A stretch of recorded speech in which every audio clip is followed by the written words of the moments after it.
Nouvelles héroïnes. Non, je pense qu'au lycée, on m'a pas vraiment donné envie de la science. Je pense que le plus grand défi d'une femme dans la science aujourd'hui, c'est peut-être malheureusement encore de se sentir légitime et de ne pas se sentir comme un quota. Alors pour moi, la réponse, elle est toute simple. Nous ne sommes pas un quota. Nouvelles héroïnes. Je veux que ce soit la fille qui vérifie. Si elle valide les calculs, je pars tout de suite. C'est normal si les filles, vous comprenez un peu moins bien ce sujet parce que vous voyez un peu moins bien dans l'espace. Et donc déjà, c'est un préjugé qui est faux scientifiquement. Enfin, on sait que c'est faux. Et en plus, c'est un prof de physique. Alors quand je vois une publicité pour un dentifrice avec un homme en blouse blanche, ça renforce l'idée pour moi que les scientifiques sont des hommes. Nouvelles héroïnes. Nouvelles héroïnes. La science est en train de changer. Et ceux qui la dirigent aujourd'hui sont les mêmes que ceux qui étaient convaincus que la Terre était plate. Quand j'attendais mon fils, je suis allée à un congrès. Je me souviens très bien de cet échange avec un éminent professeur allemand. Et puis, il m'a regardé, parce que j'avais quand même un gros ventre, et puis il me dit « Quel dommage, c'est fini maintenant pour toi ».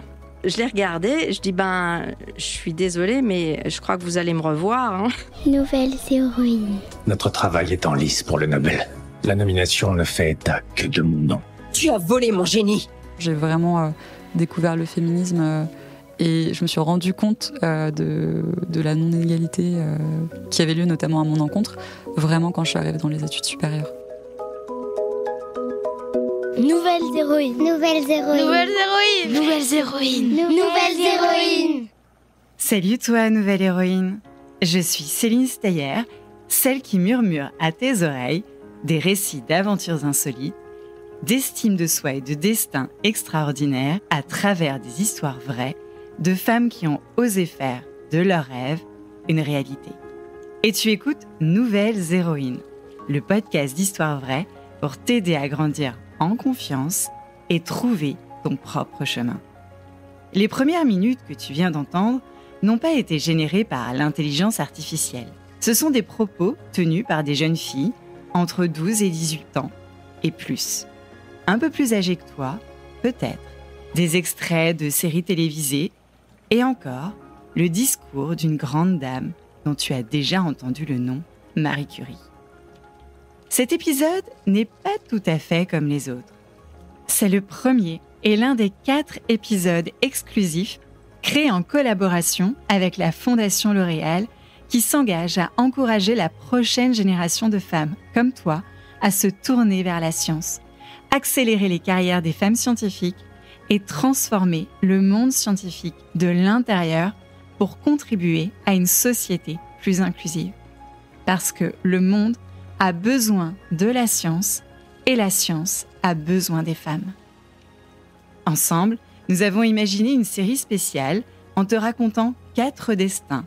4 destins de femmes d'aujourd'hui nées au XXe et XXIe siècle. Ces 4 femmes sont animées par la même passion, la science. Une passion née sur un chemin de montagne, sur une plage de Dunkerque, dans le jardin des grands-parents, dans les livres ou lors d'une rencontre au lycée. Avant de t'embarquer dans leurs explorations, je t'invite à prêter l'oreille à ce préambule, car cette série ne ressemble pas à ce que tu as déjà entendu sur le podcast. C'est même une première. En l'écoutant, tu vas faire un bond dans le temps, à la découverte de celles qui ont semé les graines. Celles qui n'ont pas eu droit à un paragraphe dans les manuels scolaires qui jonchent sur le bureau en bois de ton école. Celles qui ont ouvert la voie à ces 4 femmes. Grâce à ces rencontres, j'ai fait la connaissance de Geneviève, Marie, Inès et Élise. 4 femmes qui ont un point commun. Elles se sont révélées grâce à la science. Alors, tout ne s'est pas fait sans obstacle, sans remise en question, sans coup de gueule. Dans cette série en 4 épisodes, je vais t'emmener explorer les laboratoires, assister à de folles expériences et plonger au cœur de la matière.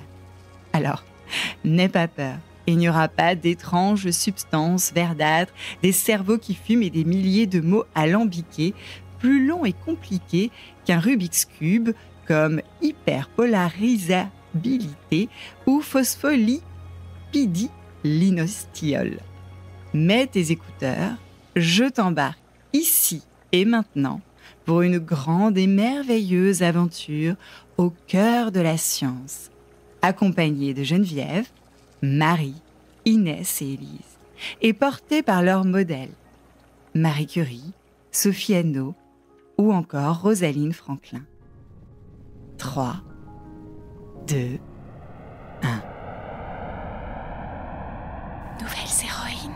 Laisse-moi remonter le temps à l'ère de la première femme scientifique. C'est par là que nous allons commencer, par le commencement.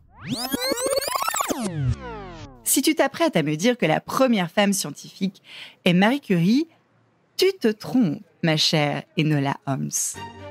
Nous pourrions remonter bien au-delà de Jésus, mais la présence du Fils de Dieu n'ayant pas été avérée par un fait scientifique, je commencerai à Tortula de Salerne, au XIe siècle, qui fut femme médecin avant Dr. Quinn.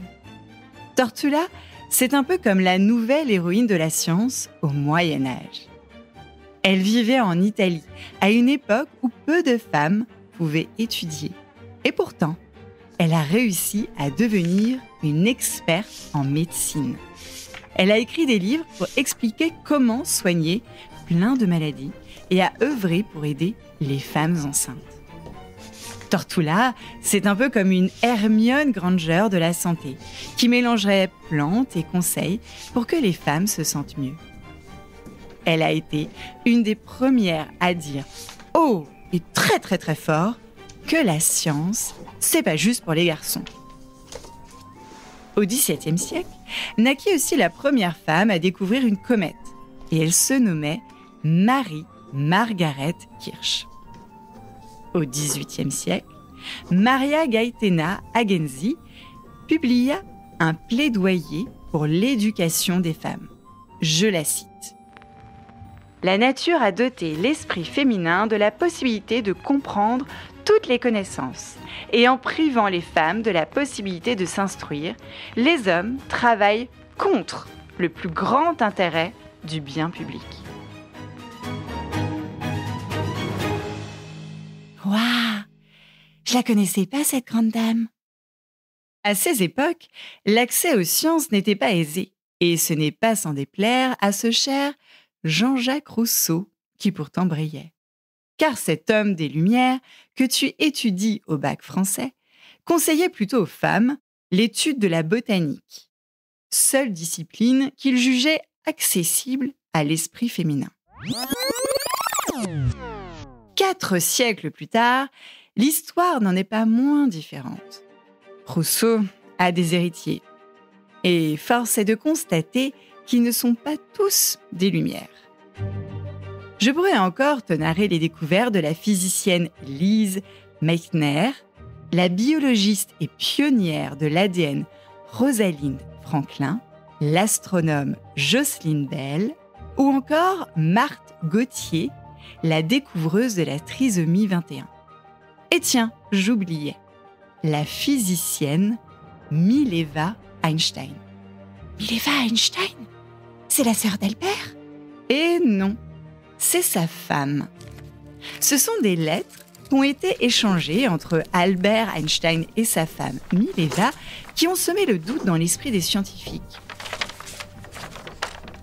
Et si Mileva avait joué un rôle bien plus grand que ceux que l'on croyait dans l'élaboration de la célèbre théorie de la relativité. Parce que souviens-toi, Albert Einstein est considéré comme le plus grand scientifique de l'histoire, notamment pour ses théories de la relativité restreinte et de la gravitation. Alors, le 27 mars 1901, Einstein écrit des mots qui en disent long à sa femme. Comme je serai heureux et fier quand nous aurons tous les deux ensemble mené notre travail sur le mouvement relatif à une conclusion victorieuse. Cette phrase a mis la puce à l'oreille de bien des chercheurs. Et si Mileva n'était pas seulement une muse ou une simple collaboratrice, mais une véritable co-créatrice de cette théorie révolutionnaire. Ces questions ne remettent absolument pas en question le génie d'Albert Einstein, mais elles soulèvent un débat important. Jusqu'à quel point Mileva physicienne elle-même, a-t-elle contribué à l'élaboration de la théorie de la relativité générale.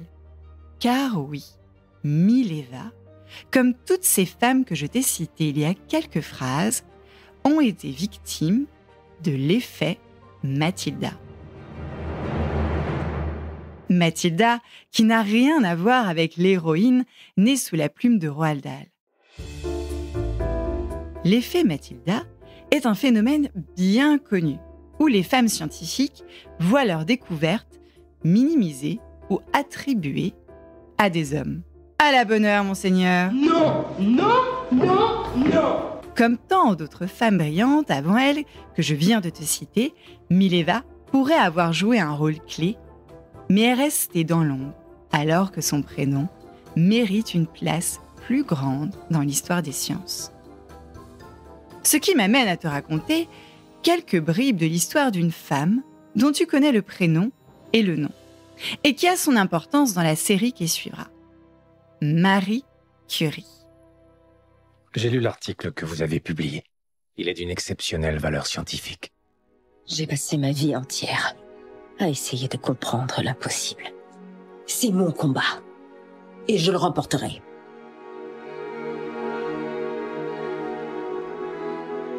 Nous sommes en 1867. En Pologne, naît en plein mois de novembre une petite fille.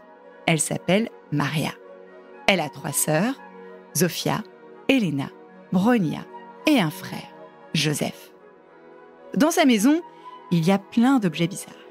Des petites balances, des ballons en verre, des tubes à essai.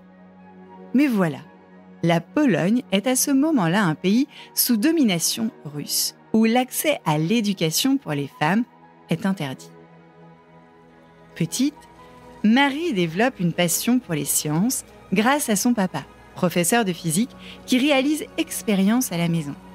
Tu comprends mieux la présence de tubes à essai et ballons de verre. Mais les femmes ne pouvaient pas faire des études universitaires, qu'à cela ne tienne. Maria et sa sœur Bronia trouvent un moyen de contourner cette interdiction en rejoignant une université volante, un réseau secret où des jeunes femmes comme elles pouvaient étudier. En secret, elles suivent des cours dans des appartements et partagent leurs livres au risque d'être arrêtées. Mais Marie rêve plus grand encore. Avec sa sœur, elle met au point un plan. Bronia part d'abord à Paris pour étudier la médecine, pendant que Marie travaille comme institutrice en Pologne pour financer ses études. Une fois Bronia diplômée, c'est au tour de Marie de partir. Et c'est exactement ce qui s'est passé. Après des années de travail acharné, en 1891, Marie monte enfin dans le train pour Paris.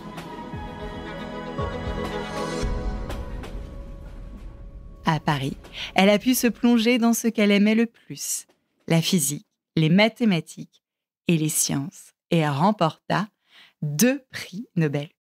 Oui, 2 prix Nobel.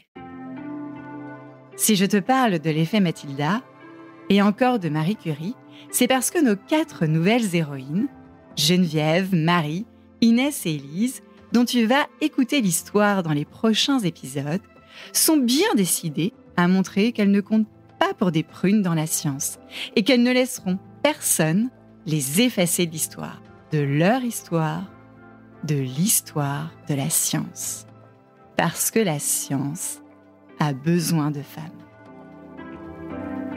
Geneviève, notre première nouvelle héroïne, te donne rendez-vous avec son histoire dans le prochain épisode, le chapitre 2 de cette série spéciale, tous les samedis du mois de janvier, sur le podcast Nouvelles Héroïnes. Et Geneviève t'emmène avec elle sur les traces de Marie Curie.